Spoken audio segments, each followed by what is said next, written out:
स्वागत है यीशु मसीह की प्रेजेंस में। आप सेम वापिस नहीं जा रहे। बैठ जाओ, जो भी आपके पास है, चेयर या नीचे। अपनी बाइबल को उठाओ, अंगीकार करो मेरे साथ।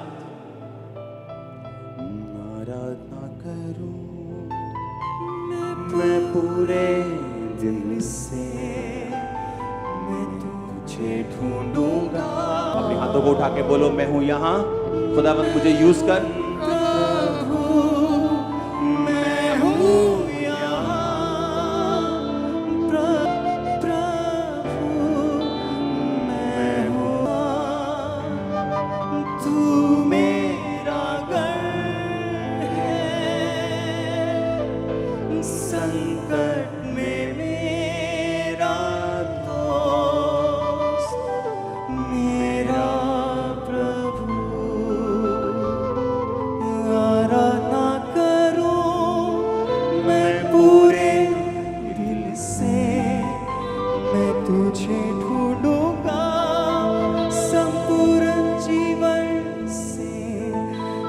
सेवा करूंगा मेरी सारी चीजों से, मैं हूँ यहाँ, मैं हूँ यहाँ प्रभु, मैं हूँ। प्रभु यीशु मसीह के सामर्थी नाम में हम मांगते हैं। आज का वचन आपको सेम नहीं रहने देगा। आप सेम वापिस नहीं जा रहे हो। आपका परिवार, आपका जुड़ा हुआ फाइनेंस, कुछ भी जो भी आपके साथ अटैच है चीजें, आज आप सेम नहीं जा रहे हो। वापिस एक नई शुरुआत के साथ जा रहे हो। और ये प्रोफेसी है, ये वर्ड नहीं आमीन हो चाह तो ये आपकी है। हालेलुया, ऊंची आवाज में बोलो हालेलुया। आप तैयार हैं वचनों को सुनने के लिए? मैंने कहा था आप लंगड़े चलते हुए देखिए, आप अंधों को आंखें मिलते हुए देखिए, लेकिन अगर आपके पास वचन नहीं तो शैतान आपको घेर लेगा। पता है कि नहीं पता? अपनी आंखों के सामने मैंने कहा, चाहे आप लंगड़े चलते हुए देखिए। आपने हजारों टेस्टिमनीज सुनी, आज आपने थर्सडे सुनी, आप हर संडे सुनते हैं, हाँ या ना? इन टेस्टिमनीज को सुनने के बावजूद भी और रिसीव करने के बावजूद भी जो चीज आपको संभाल के रखती है वो वचन है। और वचन कितने प्रकार का है? दो तरह का। एक है रेमा वचन, एक है लोगोस। रेमा वचन किसे बोलते हैं? जो परमेश्वर खास आपको देता है। जैसे मुझे दिया था, हे मेरे प्रिय भाइयों, हियाब बांधो, दृढ़ रहो, क्योंकि मसीह में की गई मेहनत कभी व्यर्थ नहीं जाती। आप मेरी बात समझ रहे कि नहीं? वो मेरा रेमा वचन था। अपने पड़ोसी को बोलो, तेरा रेमा वचन क्या है? वो तेरी हेल्प करेगा परमेश्वर से वो चीजें लेने के लिए जो परमेश्वर चाहता है। उसे क्या कहते हैं? रेमा वचन। जो कैसे मिलता है आपको? आप जब लगातार बाइबल पढ़ते हैं, रोज परमेश्वर के वचन के साथ जब आप जुड़ते हैं, परमेश्वर आपको रेमा वचन देता है। पतरस को मिला, पतरस ने कहा, परमेश्वर अगर तू ही है तो मुझे रेमा वचन दे, यानी तू मुझे मुंह से बोल कि तू पानी पे चल के मेरे पास आ। और बाइबल कहती है यीशु मसीह ने कहा आ जा, तो पतरस पानी पे चलने लगा। रेमा वचन आपको असंभव कर देता आपकी लाइफ में, इम्पॉसिबल पॉसिबल कर देता। जो रिपोर्ट है ना आपके हाथ में इम्पॉसिबल वाली, ठीक नहीं हो सकती, पॉसिबल होगी आज इस फायर से। ये रेमा वचन कर सकता है। आमीन। उसने मेरी लाइफ में किया जब मैं निराशा में था और लगता था कि यीशु मसीह से भी ये काम नहीं हो सकता, लेकिन परमेश्वर में चल रहा था कि चलते हैं, अब और कोई रास्ता नहीं है। मुझे जीवित परमेश्वर के बारे में मालूम है, यही वो जीवित परमेश्वर है जो मुझे मिला है। लेकिन रेमा वचन मिलने के बाद कि हे मेरे प्रिय भाइयों, हियाब बांधो, दृढ़ रहो, क्योंकि रोज 2 घंटे मुझे बाइबल पढ़नी पड़ती थी। इसलिए नहीं कि मैं परमेश्वर से बहुत प्यार करता था, इसलिए क्योंकि वो बाइबल पढ़ने से मेरे मेंटली अपसेट के जो दौरे, अटैक थे, वो कम हो जाते थे। तो मुझे बाइबल पढ़ना मेरी मजबूरी थी। बाइबल पढ़ने से मुझे आराम मिलता था और दुष्ट आत्मा के अटैक कम हो जाते थे, और इसीलिए मैं बाइबल पढ़ता रहता था। और जब बाइबल पढ़ने की आदत पड़ गई, बाइबल पढ़ते पढ़ते एक वचन मेरे सामने आया और मुझे लगा कि नहीं, ये वचन आम वचन नहीं, ये परमेश्वर ने मुझसे आज खास बात की है। और उसी वचन के जरिए मैंने मेहनत करनी शुरू की और आज मैं आपके सामने हूं। आमीन। मेरे लिए वो वचन था, आपके लिए कोई भी हो सकता है। किसी के लिए कोई भी वचन रेमा वचन बन सकता है। रेमा वचन वही बाइबल का लिखा हुआ वचन ही होता है, लेकिन जब आप रोज बाइबल पढ़ते हैं, एक दिन कोई ना कोई वचन ऐसा होता है जो आपके दिल में घर कर जाता है और आपको मालूम होता है कि ये आज मैंने सिंपल वचन नहीं पढ़ा, आज परमेश्वर ने इस वचन के जरिए खास मुझसे बात की। लेकिन लोगोस वचन, जो लिखा हुआ वचन है, उसे पढ़ना भी जरूरी है, क्योंकि शैतान रेमा से नहीं, वो लोगोस से हारता है। आपकी लाइफ में मिरेकल रेमा वचन से होता है, जब परमेश्वर आपसे बात करता है। लेकिन जब शैतान आपकी परीक्षा करता है, वो आपको रेमा वचन के बारे में नहीं, वो आपको लोगोस से, आपके माइंड में आपकी परीक्षा करता है। यीशु मसीह के पास आके उसने बोला, पत्थरों को बोलिए क्या बन जाए, रोटियां बन जाए। और यीशु मसीह ने रेमा वचन का यूज नहीं किया कि थोड़े दिन पहले मेरे लिए आकाशवाणी हुई थी कि मैं उसका प्रिय बेटा हूं, वो मुझसे बहुत खुश है। यीशु मसीह ने लिखे हुए वचन का यूज किया और कहा कि शैतान, लिखा है इंसान अकेली रोटी से नहीं परंतु परमेश्वर के मुख से निकले एक वचन से जिंदा रहेगा। आमीन।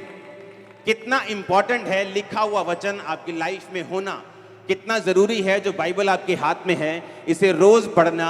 नहीं तो जितने मिरेकल्स आप देखते हैं, जितने मिरेकल्स आप रिसीव करते हैं, जितना सामर्थ आप रिसीव करते हैं, उसके बावजूद शैतान आपको धोखा दे जाएगा अगर आप इस वचन को नहीं पढ़ते तो। इमेजिन करो, लंगड़े चलते हुए देखना, पागलों को संगलियों से आजाद होते हुए चर्च में देखना,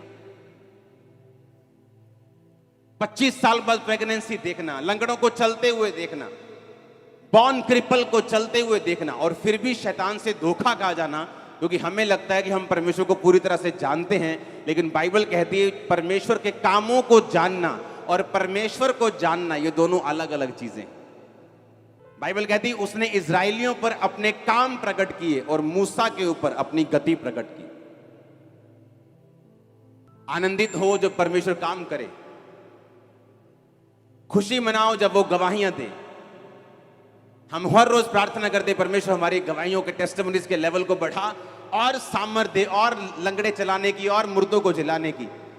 लेकिन साथ साथ हम ये भी ध्यान रखते हैं कि जिस चीज ने हमें संभाल के रखना है और शैतान से बचाना है और उस पर वार करने का हमें ताकत देनी है, वो परमेश्वर का वचन है। अपने पड़ोसी को बोलो, रोज पढ़ना है, आराम से, ध्यान से, फोकस से और आत्मा से इसे पढ़ना है। आमीन। अगर आप बाइबल को पढ़ने की आदत डाल लेंगे तो जब शैतान आपकी परीक्षा करने के लिए आएगा, आप उसे दबा देंगे अपने पैरों के नीचे। मैं आपको सच कह रहा हूं, क्योंकि जब वो अपने क्वेश्चंस के साथ आता है तो आपके माइंड में आता है, आपके माइंड में वो अजीब से क्वेश्चंस पैदा करता है, सवाल पैदा करता है, आपको अलग अलग तरह से वो टॉर्चर करने की कोशिश करता है, आपको पाप के फायदे दिखाने की कोशिश करता है, वो कई कुछ करने की कोशिश करता है। और अगर आपने सिर्फ लंगड़े चलते हुए देखें और वचन के बारे में आपको जीरो नॉलेज है तो आप फंस जाएंगे।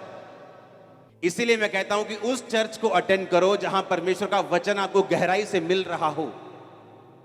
वो जहां भी हो, आप जहां भी, जिस देश में मुझे सुन रहे हैं, अगर आप वचन में कच्चे रह गए तो शैतान के लिए आप एक इजी टारगेट हैं। उसे मालूम है कि उसे एक्सपीरियंस है, वो पुराना सांप है, उसे मालूम है आपको किस तरह से घेरना है। उसने यीशु मसीह के पास आके बड़ी बड़ी बातें नहीं की। उसे मालूम था कि 40 दिनों का यीशु मसीह भूखे हैं, तो उसने कहा कि अगर तू परमेश्वर का बेटा है तो पत्थरों को रोटियां बन जाएं, बोल दे। शैतान को मालूम है आपको क्या चाहिए। किसी की कमजोरी पैसा है, किसी की कमजोरी व्यभिचार है, किसी की कमजोरी कुछ है। उसे मालूम है आपकी कमजोरी क्या है। किसी की कमजोरी डर है, किसी की कमजोरी उसकी पढ़ाई है, किसी की कमजोरी उसका बिजनेस है, किसी की कमजोरी उसके रिश्तेदार हैं। शैतान को मालूम है आपकी कमजोरी क्या है, और अगर आप वचन में कच्चे हुए, वो आप ही की कमजोरी को आप ही के खिलाफ यूज करेगा और आपको गिरा देगा। और वचन आपको ताकत देता है अपनी कमजोरियों के ऊपर ओवरकम करने के लिए। वचन आपको ताकत देता है अपने पाप के ऊपर कब्जा करने के लिए। इसलिए परमेश्वर ने कहा, अपने शरीर को शैतान के हाथों में, पाप के हाथों में नहीं सौंपो। अपने अंगों को धर्म के हथियार होने के लिए परमेश्वर के हाथों में सौंप दो। एक बार जरा जोरदार हालेलुया बोल दो जरा। आमीन।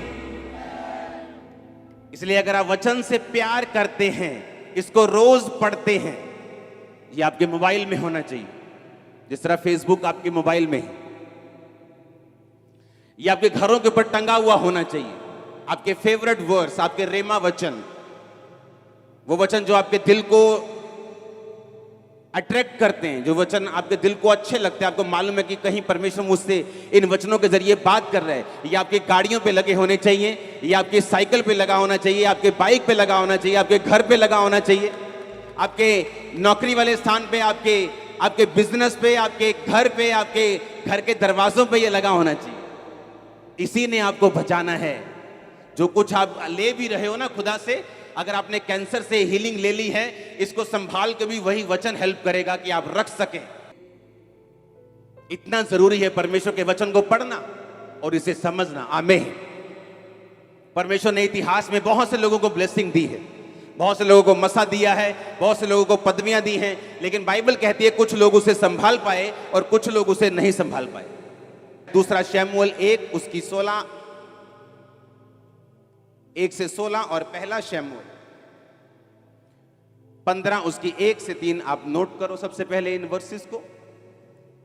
दूसरा शमूएल 1 उसकी 1 से 16 आयत को हम पढ़ेंगे। शाऊल के मरने के बाद जब दाऊद अमालेकियों को मारकर लौटा तो दाऊद को सिकलग में रहते हुए 2 दिन हो गए। तब तीसरे दिन ऐसा हुआ कि शाऊल की छावनी में से एक पुरुष कपड़े फाड़े सिर पर धूल डाले हुए आया, और जब वह दाऊद के पास पहुंचा तो भूमि पर गिरा और उसे दंडवत किया। दाऊद ने उससे पूछा, तू कहां से आया है? उसने कहा, मैं इजरायली छावनी में से बच के आया हूं। दाऊद ने उससे पूछा, वहां क्या बात हुई, मुझे बताओ। उसने कहा कि लोग रणभूमि छोड़कर भाग गए हैं, बहुत लोग मर गए हैं, शाऊल और उसके पुत्र योनातन भी मारे गए हैं। दाऊद ने उसको समाचार देने वाले से पूछा, तू कैसे जानता है कि शाऊल और उसका पुत्र योनातन मर गए? समाचार देने वाले जवान ने कहा, संयोग से मैं गिलबो पहाड़ पर था तो क्या देखा कि शाऊल अपने भाले की टेक लगाए हुए है। मैंने देखा, उसका पीछा किया। फिर मैंने यह भी देखा कि उसका पीछा किए हुए रथ और सवार बड़े वेग से दौड़े आ रहे हैं। उसने पीछे फिरकर मुझे देखा और मुझे पुकारा, और मैंने कहा, क्या आज्ञा? शाऊल ने मुझसे कहा, तू कौन है? मैंने उससे कहा, मैं अमालेकी हूं। उसने कहा, मेरे पास खड़ा होकर मुझे मार दे, क्योंकि मेरा सिर तो घूमा जाता है परंतु मेरा प्राण नहीं निकलता। तब मैंने यह निश्चय जान लिया कि वह गिर जाने के पश्चात बच नहीं सकता। मेरे पास खड़े होकर मैंने उसे मार डाला, और मैं उसके सिर का मुकुट, हाथ का कंगन लेकर यहां अपने प्रभु के पास आया हूं। तब दाऊद ने अपने कपड़े फाड़ कर कहा, जितने पुरुष उसके संग थे उन्होंने भी वैसा ही किया। सब बोलो आमीन।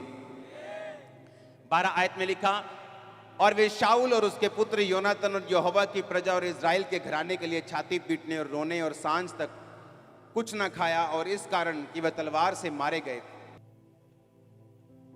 फिर दाऊद ने उस समाचार देने वाले जवान से पूछा, तू कहां का है? उसने कहा, मैं तो परदेसी का बेटा अर्थात अमालेकी हूं। दाऊद ने उससे कहा, तू यहोवा के अभिषिक्त को नष्ट करने के लिए हाथ बढ़ाने से क्यों नहीं डरा? तब दाऊद ने एक जवान को बुलाकर कहा, निकट जाकर उस पर प्रहार कर। तब उसने उसको ऐसा मारा कि वह मर गया। और दाऊद ने उससे कहा, तेरा खून तेरे ही सिर पर पड़े, क्योंकि तूने ये कहकर अपने विरुद्ध साक्षी दी है कि मैंने यहोवा के अभिषिक्त को मार डाला है। अब ध्यान से समझना, जिस व्यक्ति ने शाऊल को मारा, 8 आयत को पढ़ेंगे। जब दाऊद ने पूछा, तू कौन है, तू कहां से आया है? उसने पता क्या कहा? कौन है वो? कौन है? कहता, मैं अमालेकी हूं। पहला शमूएल 15 उसकी 1 से 3। शमूएल ने यानी भविष्यद्वक्ता ने शाऊल से कहा, यहोवा ने अपनी प्रजा इजराइल पर राज्य करने के लिए तेरा अभिषेक करने को मुझे भेजा था, इसलिए अब यहोवा की बातें सुन ले। सेनाओं का यहोवा यूं कहता है कि मुझे याद है कि अमालेकियों ने इजराइलियों से क्या किया। जब इजराइली मिस्र से आ रहे थे तब उन्होंने मार्ग में उनका सामना किया। इसलिए अब जाकर अमालेकियों को मार, जो कुछ उनका है उसे बिना कोमलता किए नष्ट कर, क्या पुरुष क्या स्त्री, बच्चा दूध पीता, क्या गाय बैल भेड़ बकरी, क्या ऊंट क्या गधा, सबको मार दे। कितने साल पहले? कुछ साल पहले परमेश्वर ने कहा, मैंने तेरा अभिषेक किया। अब तो एक बात सुन, जाके अमालेकियों को फिनिश कर दे। और बाइबल कहती, जब वो अमालेकियों को मारने के लिए गया तो दयालु बन गया। आप परमेश्वर से ज्यादा दयालु मत बनो। और दयालु बन के कुछ अमालेकियों को छोड़ दिया, गाय बैल भेड़ बकरे को छोड़ दिया। जब शमूएल वापिस आया तो उसने कहा ये क्या हुआ? उसने कहा यहोवा तुझे आशीष दे और मुझे भी दे, देखो मैंने अमालेकियों को मार दिया। कहता अगर मार दिया तो ये भैं भैं भैं भैं ये क्या हो रहा है इधर? कहता ये तो तेरे परमेश्वर यहोवा के लिए भेड़ बकरियां गाय बैल छोड़े हैं ताकि उसको हम कुर्बानी दे सके। उसने कहा क्या परमेश्वर कुर्बानियां चाहता है या ये चाहता है कि तुम उसकी बात को सुनो और मानो? अब तूने जो परमेश्वर की बात को काटा है, अब परमेश्वर तेरे राज्य को तेरे हाथ से छीन कर तेरे एक पड़ोसी को जो तुझसे अच्छा है उसे दे देंगे। आज परमेश्वर जिस व्यभिचार को आपको छोड़ने के लिए कह रहा है, आप बोलते हो नहीं नहीं ये परमेश्वर क्या पता, परमेश्वर तो है ही बोरिंग परमेश्वर है, क्या ये नहीं करना वो नहीं करना, है ना? और कल को वही व्यभिचार जब एक आदमी को खत्म कर रहा है, उसके परिवार को फिनिश कर रहा है, उसके फाइनेंस को फिनिश कर रहा है, फिर वो रोता है, फिर बोलता है कि लाइफ इज ए स्ट्रगल। परमेश्वर ने कहा तुम मुझसे अधिक धर्मी हो सकता है क्या? तुम मुझसे अधिक दयावान हो सकता है क्या? जब परमेश्वर की बात को उसने सुना, उसको लगा कि परमेश्वर थोड़ा ज्यादा कठोर हो रहा है, एक दूध पीते बच्चे को मारने की क्या जरूरत है? लेकिन परमेश्वर जानता था कि जिस वंश को तू छोड़ रहा है वही वंश तेरे सामने खड़ा होगा और वही तुझे मार देगा। और इसलिए दाऊद ने जब कहा तू कौन है, तूने जो शाऊल का सिर काट दिया और उसको मार दिया, तू कौन है, तू कहां से आया है? दाऊद को शक हुआ, उसने जानबूझ के उसने एक स्पिरिचुअल क्वेश्चन पूछा, तू कौन है, तू कहां से है? उसने कहा मैं अमालेकी हूं। दाऊद को याद आया कि ये वही अमालेकी है जिसको मारने के लिए परमेश्वर ने शाऊल से बोला था और वो फेल हो गया था, आज उसी ने उसको मार दिया। आज वही ड्रामा सीरियल जो परमेश्वर देखने के लिए मना करता है, 4 साल बाद जब वही ड्रामा घर में शुरू होता है तो दुखी होते हैं लोग। आप मेरी बात समझ रहे कि नहीं? अगर परमेश्वर आपको कोई चीज करने के लिए बोलता है तो आप परमेश्वर से ज्यादा समझदार बनने की कोशिश मत करो, आप परमेश्वर से ज्यादा धर्मी बनने की कोशिश मत करो, आप परमेश्वर से ज्यादा ताकतवर बनने की, समझदार बनने की कोशिश मत करो। जो परमेश्वर का वचन कहता है हमें वो करना है।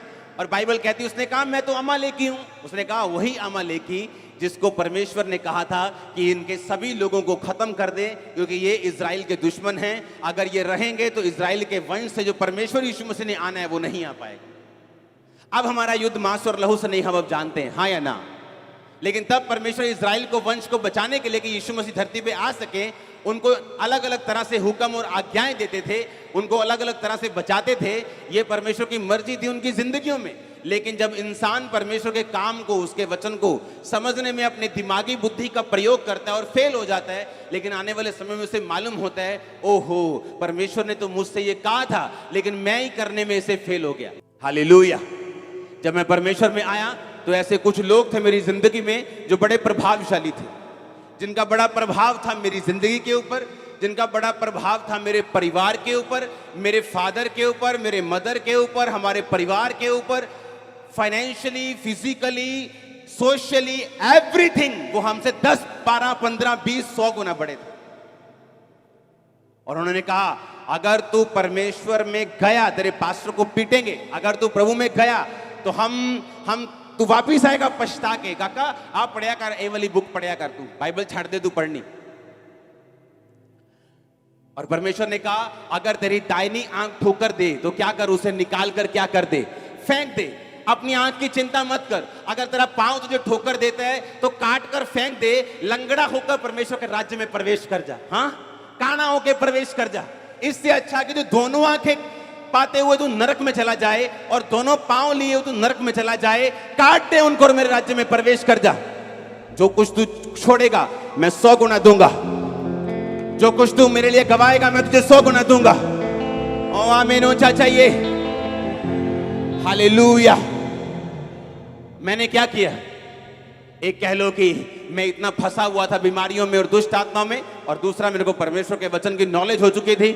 मैंने कहा डोंट वरी, जिस रास्ते को मैंने चुना है, बावजूद इसके कि मेरी फैमिली क्या कहती है, प्रभावशाली लोग क्या कहते हैं, दुनिया क्या कहती है, मैं इस बात को नहीं सुनूंगा और वही चुनूंगा जो परमेश्वर कहते हैं। थोड़े साल बाद क्या हुआ? जिस फाइनेंस पे वो घमंड करते थे आज वो खत्म हो चुके, आज वो कर्जे के नीचे आ चुके हैं। आज सोशल स्टेटस में मैं उनसे कहीं गुना ऊपर हूं। ये परमेश्वर ने किया, ये कोई घमंड नहीं।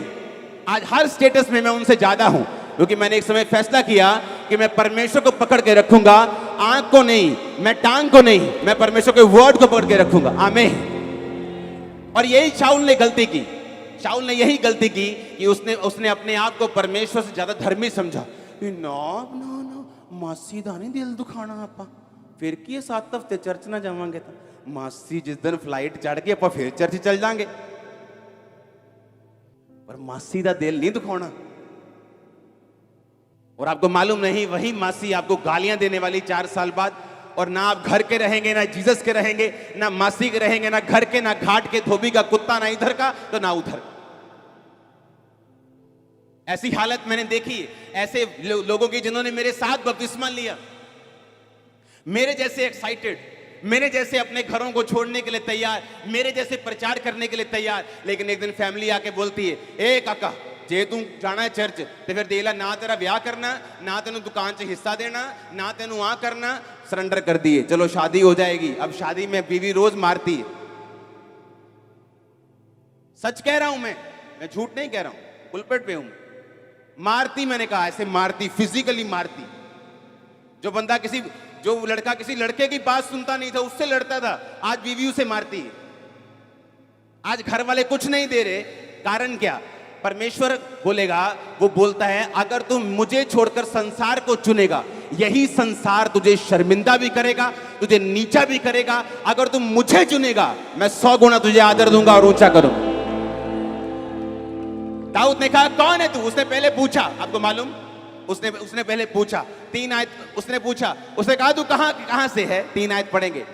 उसने कहा तू कहां से है? 8 आयत में उसने फिर पूछा, उसने कहा तू कौन है भाई? उसे मालूम था कोई स्पिरिचुअल कनेक्शन है ये। उसने कहा तू कहां से, तू कौन है, तू कौन है?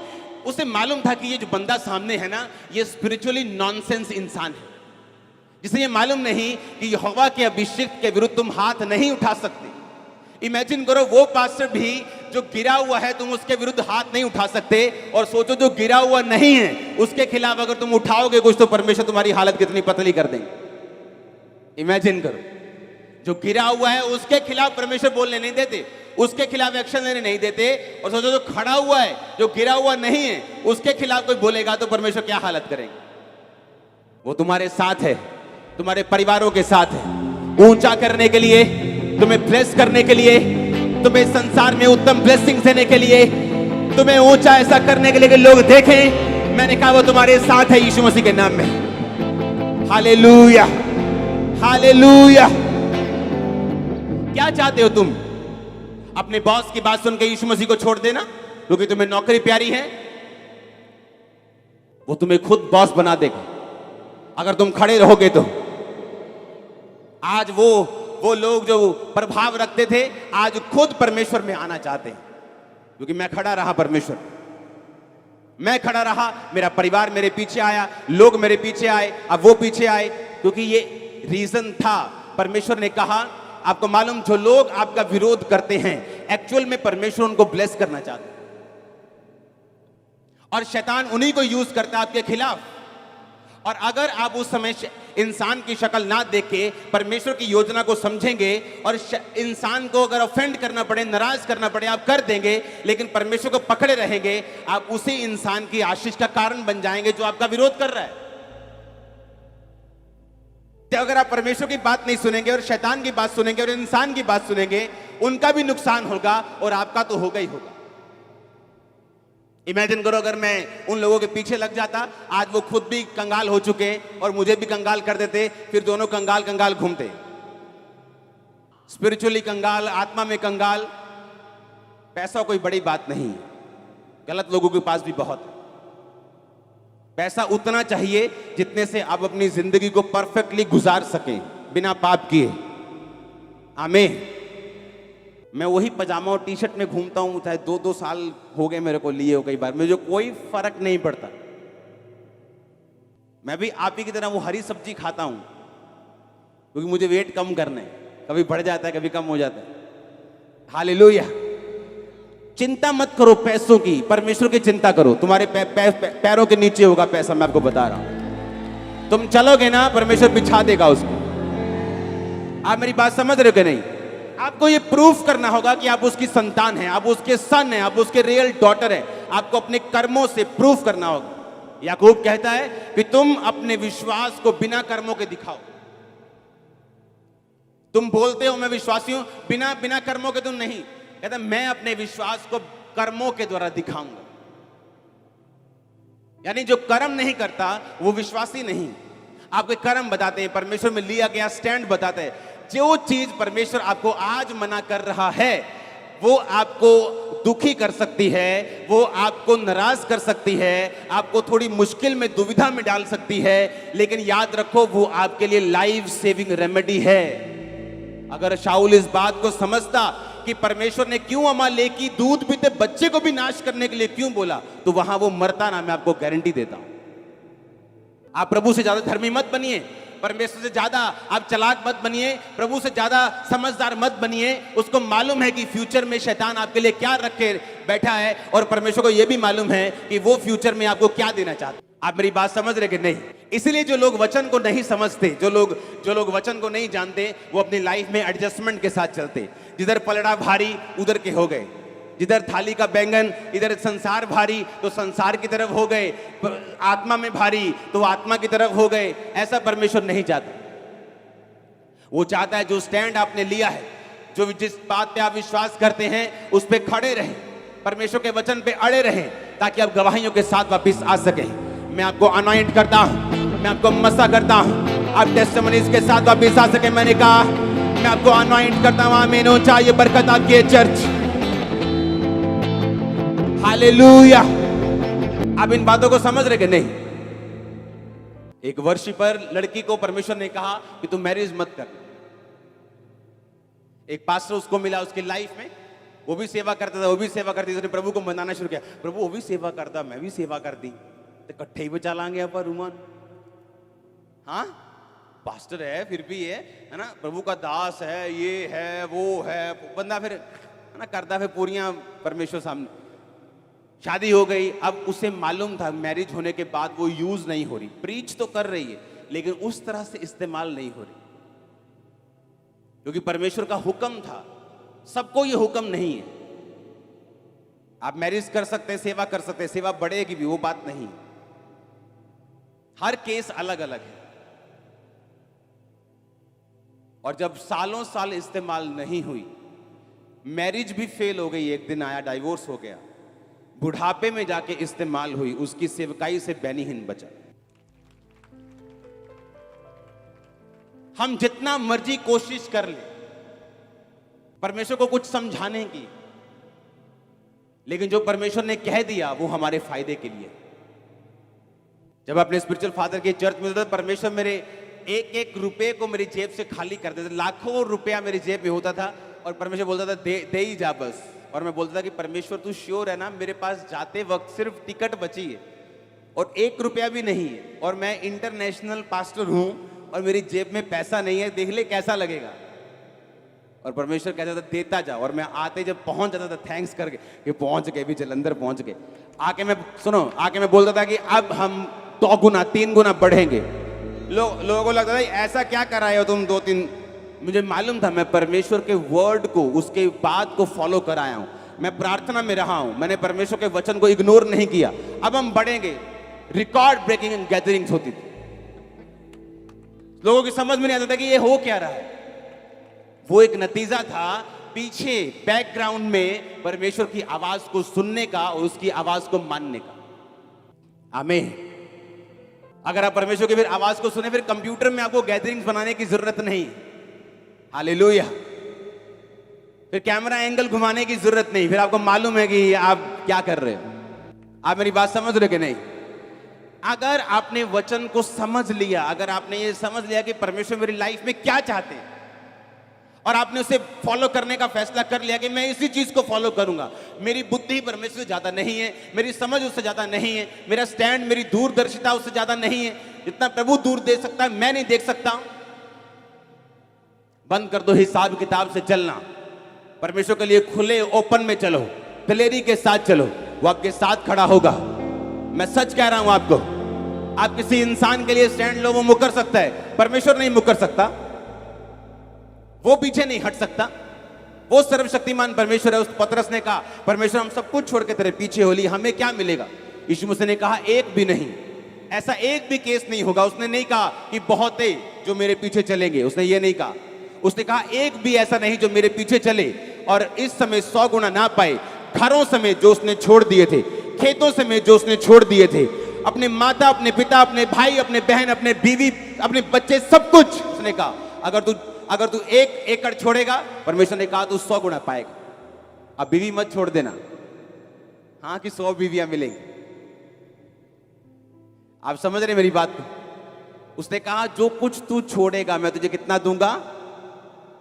पतरस को कहा परमेश्वर ने, ऐसा एक भी नहीं, इस धरती पे एक भी एग्जाम्पल नहीं, अगर किसी ने मेरे लिए अपने रिश्तेदार छोड़े हों तो मैंने उसे लाखों ना दिए। आप मेरे रिश्तेदार नहीं है क्या? बहुत लोग, आप जितने पुराने मेंबर है सब मेरी मैरिज पे आए थे। हाँ, मेरे रिश्तेदारों को बताना पड़ रहा था, यार ही रिश्तेदार हैं यार, सानू जालन। और कलीसिया आ रही थी, ओए हट जा वॉलंटियर, क्योंकि शक्ल देखिए, वॉलंटियर देखिए, रिश्तेदार हैं असली वाले। हालेलुया। आप समझ रहे हैं बात को?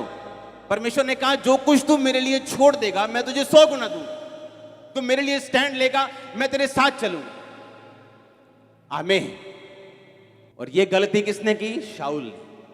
उसे परवाह थी लोग क्या कहेंगे, उसे परवाह थी, उसे लगता था कि मैं ज्यादा समझदार हूं, मैं राजा हूं, मुझे थोड़ी दया आती, मैं दयावान हूं। दूध पीते बच्चों को छोड़ देते, ये छोटे बच्चों को छोड़ देते, इनका क्या कसूर है, इन्हें छोड़ देते हैं। और बाइबल कहती है उसने बहुतों को छोड़ा और परमेश्वर के वचन को एग्जैक्टली फॉलो नहीं किया, और वही उठा और वही अमालेकी कुछ साल में जवान होकर उसी के सिर को काटने वाला बन गया। वो व्यभिचार जो आज आपकी लाइफ में है, आज छोड़ना होगा उसे। वो चोरी की आदत आज छोड़नी होगी, वो कमी आज छोड़नी होगी, वो डर आज छोड़ना होगा, वो अंगीकार आज करना होगा। कल को उसे बड़ा मत करो, सांप को बड़ा मत करो, उसे अजगर मत बना। आज तो वो काट रहा है, कल वो निगल लेगा अगर आप उसको बड़ा करेंगे। परमेश्वर नहीं चाहता। वो कोई भी चीज जो आपको करने के लिए कहता है उसमें आपका फायदा है। जो भी चीजें वो आपको करने के लिए कहता है वो आपको बचाने के लिए है, आपके परिवार को सेव करने के लिए है, आपके राज्य को स्थिर करने के लिए है। आमीन। ऊंचा ये बरकत तुम्हारी है चर्च। Hallelujah, hallelujah. उसने कहा मैं तो अमालेकी हूं। दाऊद ने कहा अब मुझे समझ आया, तू अमालेकी है। और शाऊल का प्राण नहीं निकल रहा था क्योंकि उसका प्राण निकलना नहीं था, उसने मरना नहीं था। परमेश्वर ने अमालेकी को भेजा कि वही अमालेकी जो तूने मारने से मना कर दिया था अब तेरे प्राण को लेगा। हालेलुया। किस चीज को पाल रहे हैं हम? क्या वो डर है? क्या वो रिश्तेदारों का डर है? क्या वो समाज का डर है? क्या वो व्यभिचार है? क्या वो पाप है? क्या वो शराब है? आज के 2 पैकल की 2 बोतल बन जाएंगे, क्या वो है? वो क्या है? वो कौन सी आदत है? वो कौन सा सांप है? वो कौन सी गलती है जो आप कर रहे हैं? आज ही फिनिश कर दो, आग में जला के वापिस जाओ और 3 साल में, अगले 5 साल में, 10 साल में अपनी लाइफ की टॉप पोजीशन पे आप होंगे। और मैं ये प्रोफेसी कर रहा हूं आपके लिए यीशु मसीह के नाम में। Hallelujah, hallelujah. मैंने इसी चर्च के लोगों को देखा है जो पवित्रताई में चले, जिन्होंने सामर्थ में विश्वास किया, हाई पोजीशंस के ऊपर बैठे हुए। आम से लोग बन के एंट्री की थी चर्च में, आज उनकी लाइफ चेंज हो चुकी है, परिवार चेंज हो चुके हैं, स्टेटस चेंज हो चुके हैं, फाइनेंस बदल चुके हैं, सब कुछ चेंज हो चुके हैं। Hallelujah, hallelujah. ऐसे लोग जो टेस्टिमनी देते हैं कि जब हम चर्च में आए, क्योंकि बहुत कम लोगों से मेरा मिलना होता है, कि जब हम चर्च में आए हम फाइनेंशियली पूरी तरह से ब्रोक थे, लेकिन आज हमारे पास इतनी ब्लेसिंग है, इतनी ब्लेसिंग है, इतनी ब्लेसिंग है, हमारे बैंक्स भरे हुए हैं। इसी चर्च के मेंबर्स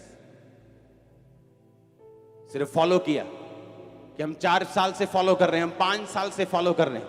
जो परमेश्वर करने के लिए बोलता है उसका रिजल्ट बाद में आता है। वो आपको प्रार्थना करने के लिए बोलता है, पाप छोड़ने के लिए बोलता है, बोने के लिए बोलता है। एकदम से आपकी लाइफ में रिजल्ट नहीं आता, लेकिन वो धीरे धीरे रिजल्ट आता है। लेकिन जब आता है तो पक्का आता है। जब वो घर बनाता है चट्टान के ऊपर तो वो सदा के लिए होता है, वो टेम्परेरी नहीं होता। आप उस घर में रहेंगे, आपके बच्चे रहेंगे, आपके पोते रहेंगे। आप मेरी बात समझ रहे कि नहीं? मैं ईंटों वाले घर की बात नहीं कर रहा हूं, मैं आपकी लाइफ के घर की बात कर रहा हूं। उस फाउंडेशन की बात कर रहा हूं जो आप परमेश्वर के वचन से अपनी लाइफ के लिए बना रहे हैं और अपने परिवार के लिए बना रहे हैं। आमीन, आमीन। दाऊद अपनी लाइफ के पूरी उम्र तक बुढ़ा होके, रिटायर होके, परमेश्वर में सो के गया। उसकी गद्दी से उतारने वाला दाऊद को कोई जन्मा नहीं था। क्यों? हर वक्त परमेश्वर की बात को सुनता था। उसने गलती भी की, उसको सजा भी मिली, लेकिन परमेश्वर की हुजूरी में जाना उसने नहीं छोड़ा। परमेश्वर की प्रेजेंस में गया, माफी को मांगा, हमेशा खुदाबंद की प्रेजेंस में रहता था। और बाइबल कहती है रिटायर होके गया। एक राजा का रिटायर होना, 66 लड़ाइयां लड़ना और 66 जीतना, इकोनॉमी का फिर भी ना गिरना और फिर भी रिटायर होके जाना, एक भी गलत योजना का उसके खिलाफ पास ना होना, ये परमेश्वर का हाथ था उसके सिर के ऊपर, जो मैं आप लोगों के सिर के ऊपर देख रहा हूं, जो मैं आपके परिवार के सिर के ऊपर, आपके फाइनेंस के सिर के ऊपर देख रहा हूं। आमीन। ऊंचा ये बरकत आपकी है चर्च। कुछ भी हो जाए, बोलो पड़ोसी को, कुछ भी हो जाए, उसके वचन को मत छोड़ना। आमीन। अब मुझे एक क्वेश्चन का आंसर तो जब शाऊल ने अमालेकियों को नहीं मारा और परमेश्वर ने कहा आज से तू राजा नहीं, क्या उसी दिन से वो राजा हट गया था गद्दी से? अगले साल, उससे अगले साल नहीं, लंबे समय तक फिर भी वो उस गद्दी पे रहा। 14-15 साल तक रहा होगा और परमेश्वर की आंखों में वो राजा नहीं था, पर दुनिया के निगाह में वो क्या था? आज दुनिया की निगाह में लोग पास्टर हैं, प्रॉफिट है, लेकिन परमेश्वर की निगाह में नहीं है, प्रभु की निगाह में नहीं है। मैं आपको बता रहा हूं, लोगों की निगाह में है, क्योंकि लोगों को मालूम नहीं। प्रजा के लिए वो शाऊल अभी भी राजा था, अभी भी राजा था, लेकिन परमेश्वर की निगाह में वो राजा नहीं था। आप जब कोई गलत काम करते हैं, पाप करते हैं, आपकी एकदम से ब्लेसिंग्स उड़ नहीं जाती, एकदम से अगले दिन आप लंगड़े नहीं हो जाते, लेकिन आप अपनी डिस्ट्रक्शन की, अपनी तबाही की तैयारी कर रहे होते। आपको लगता है कि नहीं, थोड़ा हिसाब से चलना चाहिए, लेकिन परमेश्वर को मालूम है वो आपको बचाना चाहता है, वो आपको सेव करना चाहता है, वो आगे देख सकता है, उसे मालूम है आगे क्या है। आमीन। अपने हाथों को उठाओ, ऊंची आवाज बोलो थैंक यू जीसस। फिर से ऊंची आवाज में बोलो ये वचन मैं मानता हूं, तुझे फॉलो करने का वायदा करता हूं। मांगो ऊंची आवाज में थैंक यू जीसस बोलते हुए। हमारे YouTube चैनल को सब्सक्राइब करें ताकि आप परमेश्वर के गहरे वेदों को जान सकें कि कैसे आप परमेश्वर में बढ़ सकते हैं, कैसे आप दुष्ट आत्माओं से, नशों से, बीमारियों से और वंशों के श्रापों से आजाद हो सकते हैं।